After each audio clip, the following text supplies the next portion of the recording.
โดยไงลูกไม่อยากเคยอีเมลเบิ่ง อย่างเนาะ สาวครูแล้วให้ลูกมาเจอเฮีย อย่างละ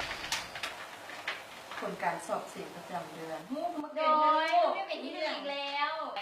ของเอื้อยได้ขนาด ลูกกับพ่อฮู้แม่ลงไปถามเรื่องแม่ลูกถึงเข้าแล้ว เรื่องขนาดเดียวแม่ไปเอื้อมเอื้อยกับขนาด โดย ตุ๊กตาตุ๊กตาตุ๊กตาตุ๊กตา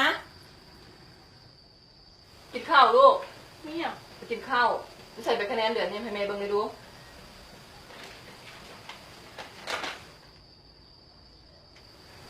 จะเป็นที่ให้ไหมเดือนนี้น่ะ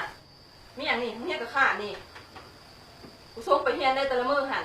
มึงไปรออยู่หวะแต่ละมื้อหันบอกฮะกูเสียเงินได้นะมึงแต่ละมื้อนี่เว้นเบิ้ลน้อยๆน้ำมึงนี่หนังเบิ้งน้องในแม่หันมันได้ที่หนึ่งคนมึงเบิ้งมึงเลยดูเนี่ยจื้อไว้แน่มึงหันน่ะมึงเฮียกับขาดไปมึงเฮียแน่ โอ๊ยต้องมายุ่งกับชีวิตเธอดอกสิเป็นจริงใดก็ยาวต้องมา พอ ส เรา น เถี ใจ ยงความ สนใจลูกค้าจะพูด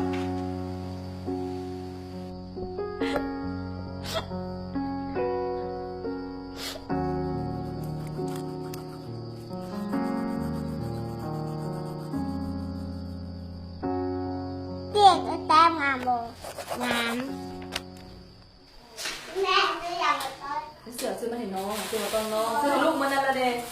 ซื้อให้ลูกมันนั่นแล้วนี่ของน้องเมย์ซื้อให้น้องซื้อให้ลูกมันนั่นแล้วนี่ของน้องมาให้น้องซะมาเอาอยู่น้องรถไปยังซื้อให้มันนั่นละเด้ โหสูงงามแท้ทุกตาเขาก็อยากได้ มึงกูอยากได้อย่างจิบยังเป็นของกูได้บ่ เป็นอย่างลูก บ่ได้เป็นอย่างแม่ เอาซื้อไปแล้วส่งค่ะ ที่ลูกพามันไปฟ้องอย่างนี้ละไอ้ขี้ฟ้อง ไหนเบาแบบนี้ปะเบาละเมน้องนี่นะ เจ้านี่ว่าบุรีนะเขา เนื้อเบาสกุลนี่ได้เบิ้งดูส่งหันเป็นตาวะมาเด้ส่งนี่นะ เอาสู้ มาดิ มาเลยย้อนมึงคนเดียวไอ้ขี้ฟ้องย้อนมึงทะเล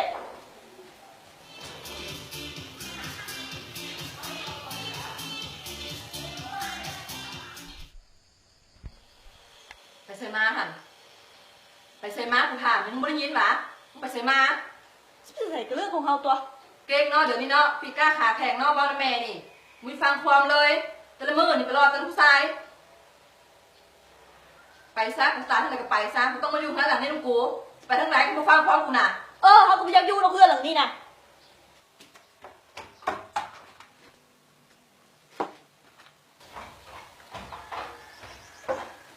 แล้วตุ๊กตาเบิ่งแม่งามบ่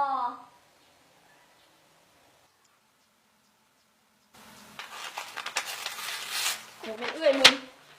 ตุ๊กตาสิไปใส่แม่เอาตุ๊กตาไปแล้วเอาตุ๊กตาให้พ่อไป เอ้าลูกตามาแล้ววะมานั่งนี่มานั่งกินกับเขาอย่าเซียวมาไว้มาเฮ้ยพี่ตีแม่กูจะมาดูน้ำมือแม่กูเลยกูฮักกูฮักไปน้องกูอหย่างกับน้องกูมาเลยลูกฮักกูไว้ลูกสั้นแต่ไปน้อยเหมือนยายแม่กูเคยฮักกูเลยกูยอมตายอยู่นี่นะ มึงมีของดีนี่ถ้าหากมึงได้ลองแล้ว มึงจะลืมเรื่องทุกอย่าง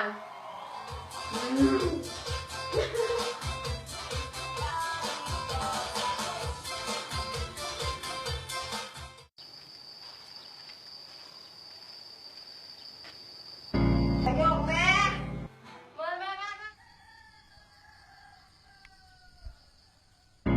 เย็นๆนะ ยายกับมัน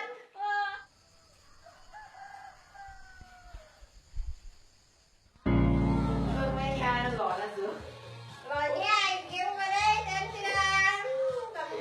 เจ็บไว้ว่า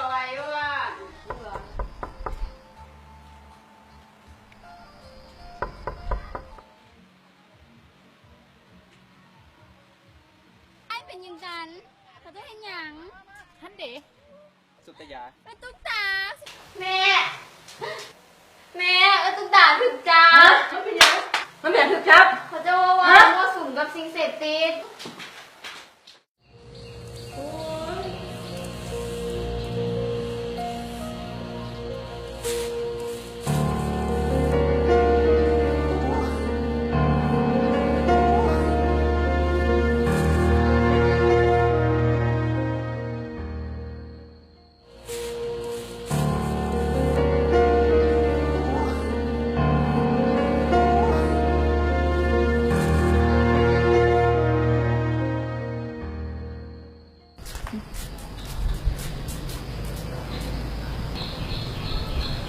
เจ้ามาเนี่ย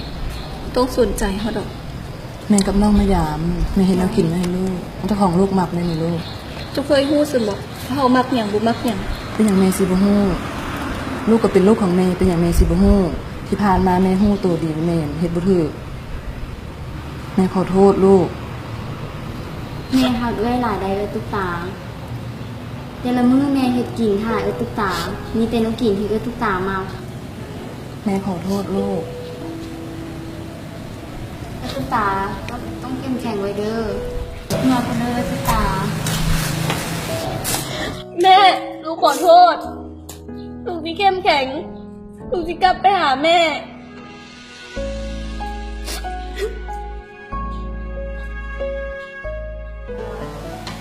ต่อไปนี้ลูกจะเป็นคนดีของแม่ที่ลูกเรียนยังบ่ดีอีกแล้วขอโทษแม่